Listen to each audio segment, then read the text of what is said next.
Maybe too windy for this, I don't know. Well, the audio doesn't look too bad. And I don't feel like I have to scream now. I feel like I had to scream last time. I feel like I was like really, really loud. But the problem is you can probably hear that plane. You can probably hear the wind. It's a work in progress. Well, it's a work in progress. Today I switched it up a little bit. I'm using my my Joby pipe. This is really cool. I like this one a lot, mainly because it's an acrylic stem. And so you can kind of bite down on it without having to worry about like putting dents into the stem, which is nice, because I definitely have a bad habit of just like chomping down on this thing. Chomp. I'm a little chomper. But yeah. Also, my cat won't leave me alone today, so probably gonna hear a lot of meows, which may be a feature. I don't know. But she's also trying to like lay down and roll right next to the tripod and keeps hitting it. We have a love-hate relationship with this cat. There's really no need for me to say anything about this cat in these journals, because I don't know if I'll ever be able to forget this cat and the utter hatred. Hatred that I have for this cat on many occasions. But it is what it is. But anyways, I'm still smoking a Kentucky Dark Fired because I think it just tastes amazing. I mean, it just tastes so good. It's dark, it's chocolatey, it's caramelly. There's my coffee background coming out of me.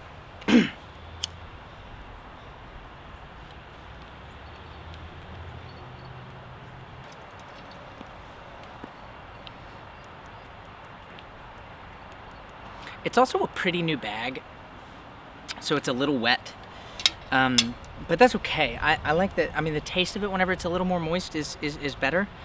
I don't like it as much whenever it dries out. Some people like to smoke it that way, and that's fine, but I do like it whenever it's a little more hydrated. I think it tastes better. I think I can taste, just kind of taste the inherent notes in the tobacco a little bit more. But it's way harder to light.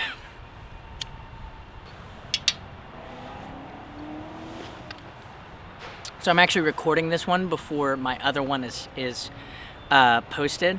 I just got done editing it because I finally got to the point where I was like, no, I can't record it unless I at least do a little bit of editing on my last videos, or I'm just gonna hole them up in a file somewhere or in a folder somewhere and just never do anything with them. So I'm gonna try to not do that. Procrastination, Nate, will not succeed. But it was very sweet because my wife, I told her, I was like, I don't think it would be a good habit to get into, to record before I've like released the last one. And I don't know why I thought this was so sweet, but she just said, do what you need to, and then wait for a rainy day. I just thought that was really sweet. So it's Monday right now whenever I record this. On Saturday, I called our realtor and asked her to drop the price, $5,000, because we're trying to sell our house. Mainly because we haven't gotten a lot of momentum. We hadn't really shown it. We'd only shown it once, and it had been up between a realtor and my owner for about a month. And we'd only had one, so I was kind of getting a little discouraged with it. So I called our realtor and asked her to drop it by $5,000, just to kind of see what that did. And within 2 hours, I had a call, and we had a showing scheduled for the next day, so yesterday. And then yesterday, right after church, we got a call for a showing today, and that's already taken place, which is really cool. So that was really encouraging. We just dropped to 5,000 and got people interested, and it worked. So hopefully that works out all right. And Caitlin and I thought that it would be pretty funny if the person that viewed it yesterday put an offer in and bought it, because yesterday was the official 1-year anniversary of living in this house. Which means this coming Sunday is Everly's first birthday, which is wild. So last year we moved into the house 1 week before Everly was born, which is crazy. It was a crazy time, and whenever we moved everything in, we had so much help from a lot of friends and family. But it was the worst day of the year. I mean, it was cold and icy, and I think it started like sleeting and snowing while we were moving everything from our storage unit. Yeah, that was pretty rough. I had someone over yesterday who was there and helped out with that, and we were just reminiscing. It was pretty awful. But just thinking about that, and the fact that it was a whole year ago, in some ways it feels like it was just 2 weeks ago, especially in regard to Everly and how old she is. But when I think about specifically living in the house, it almost feels like we've been here for 5 or 10 years. It's crazy. It's just the weirdest feeling. But it's just interesting how, it's the official 1 year of us living here, and we owned it for a year and a half even before that, and that's how much work we put into it. It took a long time for this house, a long time. But so yeah, that was pretty cool. I asked Caitlin. I walked into the bathroom and she was doing her hair or something, and I was like, are we going too hard? Like, are we doing too much? And I'm trying to think of what she said. She said, it's all or nothing. Which is so cool, because Caitlin's so reserved, but she really is like that. She's extremely motivated and keeps me motivated. She's awesome. But yeah, I thought that was really funny. She was just like, it's all or nothing.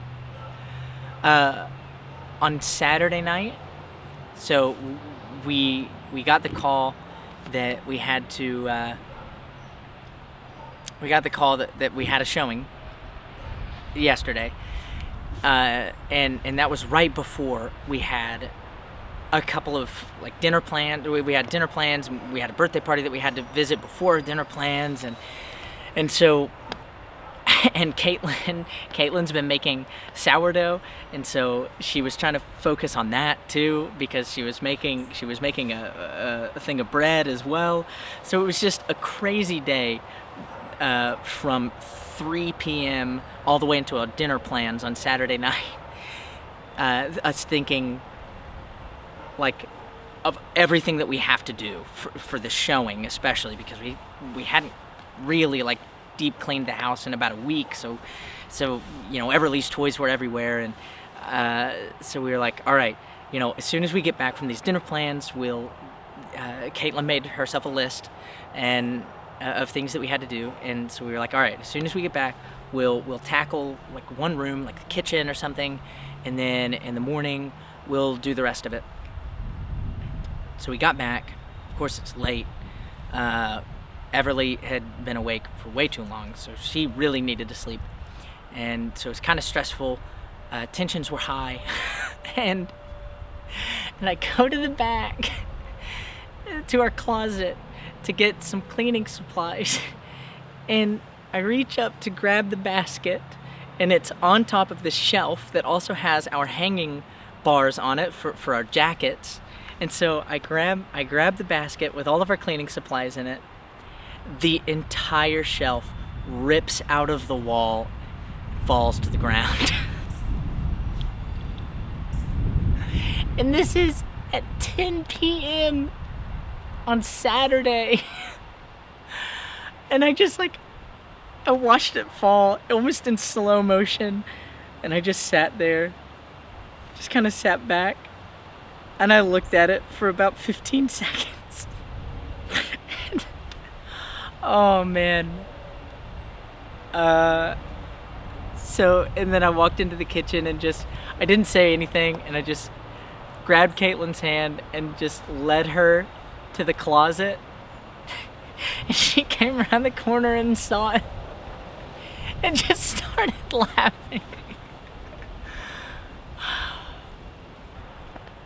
So I sent a picture to my brother, who's always willing to help. And I just sent him the picture and said, "We have a showing tomorrow." So he calls me, and of course he has some drywall anchors that will work, that are really heavy duty. Of course he does.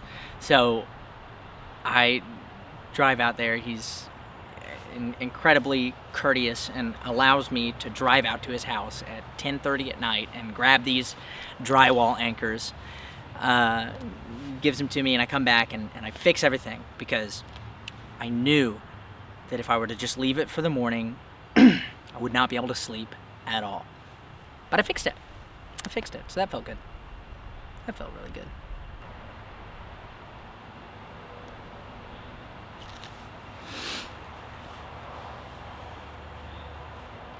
I've always wanted to be a little bit more musically inclined.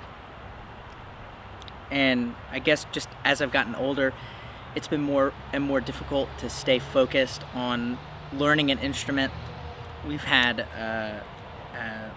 an electric piano for a while, and right before Christmas, I bought a guitar, and I love this thing. I love this guitar so much. It's one of those that every time I look at it, I just feel like I can't help but pick it up and play it. But I'm finding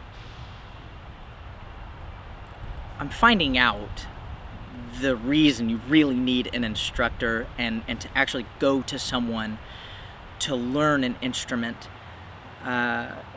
mainly because now I know that there are plenty of learning opportunities on the internet that I can look up, and YouTube videos, and that's kind of how I got my start, is watching YouTube videos. But well, first off, whenever you have an instructor, you are paying money, so that helps keep you motivated, knowing that you're spending money on this specific thing consistently. So you better learn how to play it, or you're just wasting money. So that I can see the benefit in that, but also the instructor clearly knows the progression that you're supposed to go through to continue to learn new things. And right now with guitar, I'm in a bit of a rut where I don't know which direction to go to, and I don't really have that sense of knowing how to progress. But I bought the guitar because I really want to be able to play music for Everly. She loves music so much, whether it's through the speakers and we dance, or the guitar. She knows that's also music, and she loves hearing it. And that's definitely motivation. But I wish I had the time, which I probably do. I don't like to say I wish I had the time. I know that I have the time. I should just be a little bit more motivated to actually get it done. And I don't know, I may find an instructor. Our worship leader at church is an amazing guitarist. And his focus going through school was classical guitar, which is really cool. And I think that's a really awesome method or style rather. But you need a specific guitar for that, and I don't have that specific guitar, so I probably won't learn classical. And it's hard. but I may see if he can teach me, because he's really good. He's really, really good. But yeah, I've always had the desire to play music and write music, and I know that's not anything special. Like everybody, I feel like, kind of goes through that throughout their life, where they think like, oh, I could write music, I could play music, I could write songs and start a band or whatever. Especially in the age that we live in now, how easy it is to just get your music out there and for people to listen to it. But yeah, that's where I'm at with that right now.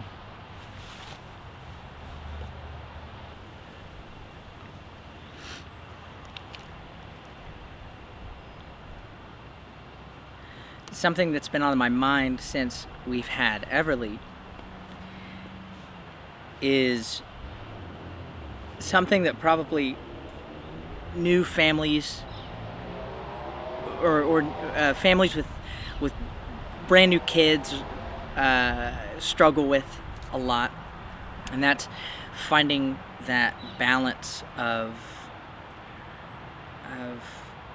how to serve your family well and be a good husband or a wife, and also be a good friend.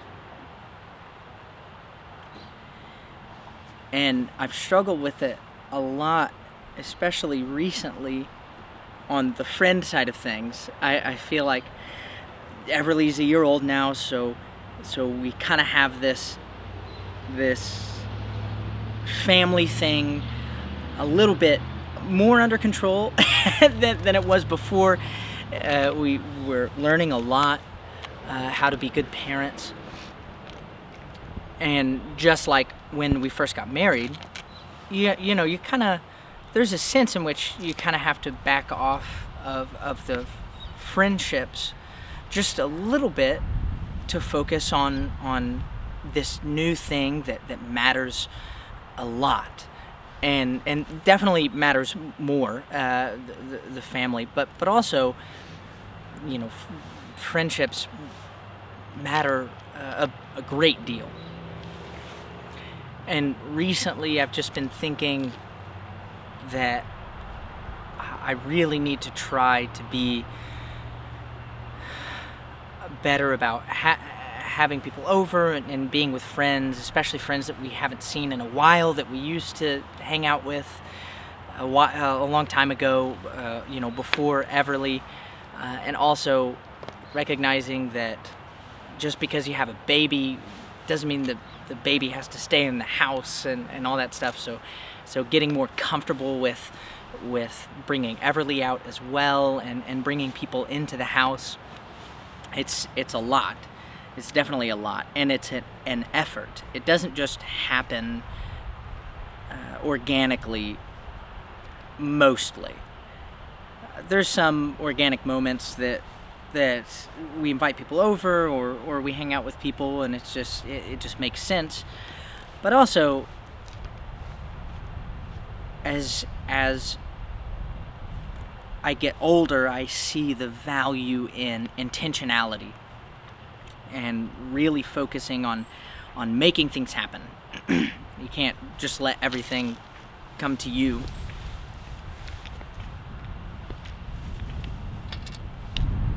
So yeah, I hope to get better at that a little bit.